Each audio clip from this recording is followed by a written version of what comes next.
Hey, what's up, everybody? It is Young Blax. Thank y'all for tuning in. Today is Father's Day. Happy Father's Day to all the active fathers out there that are in their children's lives, instilling morals, principles, and just all the necessary things inside their children to make sure they grow up to be functioning and great members of society. For those fathers who are not in their children's lives willingly, I pray and hope that y'all do better and y'all finally come to the understanding and the realization of how important you are to your children's lives. Today, I want to speak about the effects and the ways that not having my father in my life shaped my life growing up. I didn't know my dad growing up. I grew up with a single mother. Circumstances on both my mother's side of the family and my dad's side of the family caused them to separate. They ended up losing contact, and therefore I was affected by that by growing up without my father and not having him in my life. I always had my mother. She was in my life. She showed me unconditional love, unwavering support. She was always there for me. Even all the times I was messing up, doing bad, getting suspended from school. When I was doing good, no matter what I was doing in life, whether it was good or was bad, she was always there for me, right? Even when she was willing to correct me and tell me that I shouldn't be doing the things that I was doing, she never gave up on me, right?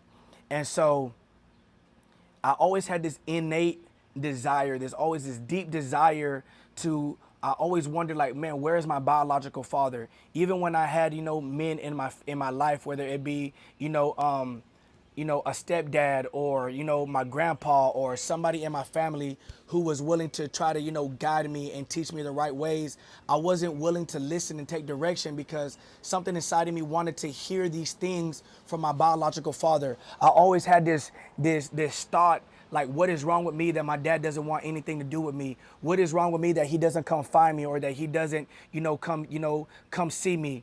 I would be at the house sometimes playing, hide and seek, pillow fights with my brother and my sister. Next thing you know it, their dads come pick them up, and now I'm stuck at the house by myself. So what would I do as a young man? I would go out there into the streets. I would play with other kids and their dads. I would hang out with kids that were older than me. I always yearned to be around older people who could teach me something, whether it was good or whether it was bad, right? And majority of the time, what somebody was willing to teach me was not good. One, because a lot of them were learning and growing up themselves. And then two, that's all that they were involved in. They were involved in the wrong things. So they instilled those things inside of me. So no matter the good that my mom instilled in me at home, I was, I was learning more from the streets than I was learning at home. You feel what I'm saying? So I always just had this notion, man, like, where's my dad at? Why is he not here in my life? So just me particularly, it made me kind of like bitter and angry at the world whenever me and my mom and my siblings were living in shelters, or even when we lived at home and we'd get off the school bus and we knew we were going to a single mother household, but every single person that was getting off that bus, they had a mother and a dad at home, right? So I would always go to these kids' houses and I would see them with mom and dad, and I would always, in the back of my mind, like, why is this dynamic missing in my household?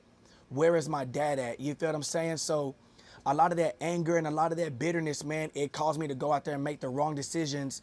Not to say that I'm justifying it, right? But I didn't have that father figure in my life to say, hey, look, sit your ass down. You're doing this wrong. This is what you're doing right now. This is what it's going to lead to. You feel what I'm saying? With that fatherly tone, with that fatherly love, that fatherly guidance, right?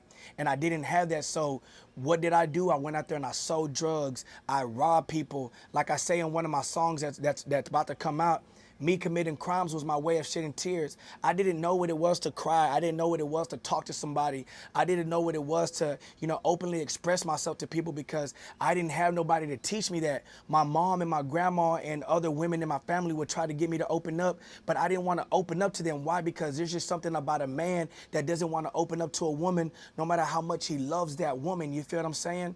And it's just like, I say all that to say this, man, like, y'all have to understand how important you are in your son's life, in your daughter's life, but particularly men in your son's life, right? Because this young man is being influenced by music. He's being influenced by the things he sees on TV, and he's being influenced by other younger men or older men out there in the streets that also didn't have a father figure, or if they did have a father figure, that father figure taught them the wrong things, and now they're teaching this to your son while you're out there doing whatever it is that you're doing. doing, whether you're getting locked up, whether you're gang banging, whether you're selling drugs, whatever it is that you're doing, your son is being influenced by other people. That's why it's so important that men as fathers have to make sure that you, no matter what it takes, you have to try your best to be in the lives of your sons and of your daughters, right? And I know some of you men, y'all are out there trying. I know there's other circumstances, whether it be from, the mother of your children, whether it be the courts, whatever it is that's keeping you from wanting to be in your children's life. And I know you're trying, but man, don't let those obstacles stop you. You know what I mean? I know every single human has a breaking barrier. I know they have a breaking limit, and there's just so much you can do, right? But somehow, some way, let your children know, whether it's your son, your daughter, or both, let them know that you're trying to be in their lives so they don't grow up thinking that, oh, my dad didn't love me. You know what I mean? Come try to find them. Come look for them. Get in contact with them via social media, somehow, some way, right? I'm not perfect. I know that I don't know everybody's situation, but just continue trying, right? So let's fast forward, man. I go through life. I end up running with gangs. I end up selling dope. I end up robbing people, smoking sherm, being addicted to Xanax, smoking weed, sipping drink, doing all the things that you can think of, man, out there in the streets. Because one, I was just wilding out. I was young, dumb, full of cum, but I also felt, man, like there was this void and this emptiness inside of me that no matter how much my mom and my family loved me, there was something missing, man. And that void was my father. And man, I took it out the wrong way. I expressed it the wrong way. You feel what I'm saying? And I needed my father in my life, and I didn't have him. So 2018, I'm in prison. I'm at a maximum security facility by the name of Cofield Unit. And me and a few guys were watching this ESPN documentary about this football player who had never knew his dad his whole life growing up. Come to find out, this coach who had been coaching them from Pee Wee League all the way up to either high school or college was actually his father, and neither one of them knew it. Well, they ended up reconciling, you know what I mean? They already knew each other, so they ended up forming this father-bond relationship and just solidifying the relationship and the bond that they already had. So, man, my homie Casanova from the north side of Houston, my other partner, man, from Acres Home, they got to asking me like, hey, shorty, do you know your dad? I'm like, nah, man, I don't know him, bro. I've never met him. I met him like one time when I was 1, but after that, I never seen him my whole life. So they get to asking me questions. Do you plan on meeting him when you get out? Do you plan on looking for him? And me at the time, I'm like, look, I don't look for this man. My mom looked for him. She gave me addresses. I went to go knock at doors. They weren't, it wasn't him that was living there. So honestly, when I get out, I got other things to do than to go look for him. If he wants to find me, he can find me. So my partner Casanova, man, shout out to Casanova. Hopefully one day he sees this. He's from the north side of Houston. He got to asking me like, hey, youngster, like, what do you want to do when you get out of prison? Like, you seem to have your head on straight, but what goals and what plans do you have when you get out of prison? And I said, man, when I get out, I want to work in the construction industry and the chemical plant industry to make good money, to invest into a trucking industry so I can make passive income and be my own boss. He's like, well, what kind of trade do you want to get into whenever you get into the chemical plants and the construction industry? I said, man, honestly, to tell you the truth, I want to become a safety professional. I want to be, I want to make good money, but not have to break my back for it. And he said, okay, cool. So we had that conversation. Man, a few days later, I come back from work and I asked my neighbor, at this time, I'm in the faith-based dorm in P6 on Cofield Unit. And I said, hey, did I get some mail? He's like, yeah, you had some mail. So I go to the picket. I asked the guard in the picket, hey, can you give me my mail? I had some mail. She gives me my mail. As soon as I see the mail and I look at the handwriting on the letter, I don't recognize his handwriting, y'all. I don't recognize it. I open up the letter and it starts off with, hey, Orlando, I'm glad to see that you're going to college and doing these different things, to keep your mind occupied, doing positive things, and you're feeding your mind, you're studying, doing all this positive things while you're incarcerated. And this letter goes on for like 2 or 3 paragraphs, and I don't know if this is a man or a woman. I'm thinking this is a woman. So finally, it gets into the next paragraph and it says, I need to tell you something that you don't hear every day, but I think you may be my son, and let me tell you why I think you may be my son. Now, mind y'all, man, I'm thinking this is a woman. I'm like, look, this woman is confused. She got the wrong Orlando Gutierrez. Lady, you're not my mother. I know my mom. I'm not adopted. You know what I'm saying? So he goes to say, my name is so-and-so. I met your mother when I moved down to Houston from Jacksonville, Florida in this year. And as soon as he said his name in Jacksonville, Florida, y'all, I already knew it was him. So he writes a letter, and at the end of the letter, he's like, look, I would really like to build and form a relationship with you. I know you have a lot of anger, a lot of questions that you want to ask, but if it's in your heart to build a relationship with me, I would like to do that. Man, I swear, I read this letter like 30 times that night. I was, I don't know, man, just my whole life, I never expected to hear from my father while in prison. You know what I'm saying? One, I didn't think I would go to prison. Two, I didn't think that my first time ever hearing from him would be in prison. You know what I mean? So I end up writing him back. And in the letter, I told him, yes, I do have a lot of questions and a lot of anger that I want to express, but I will not do that in a letter. I would do that in person. I said, and as far as building a relationship with you at this point in my life, I'm willing to do that. But I'm not gonna face any more hurt than I've already faced. So if you're not here for the long haul, then just keep it moving. But if you're here for the long haul, let's make it happen. Fast forward, man, I ended up getting moved to the trustee camp, and he was able to come visit me because in general population, he couldn't have contact visits with me because his name is not on my birth certificate. So we couldn't get contact visits. So neither me or him wanted to see each other behind the glass. And miraculously, man, I ended up getting moved to the trustee camp 10 months before I see parole, and now he's able to come see me, right? But here's the kicker, man. It's crazy how the universe, how the good Father up above works, man. I asked him, I said, tell me about yourself in the letter. I said, tell me about yourself. What do you do for a living? What are your hobbies? What are things that you like to do? He goes, I'm currently a safety professional in the oil and gas industry, and I currently own a restaurant, and I've also owned a trucking business.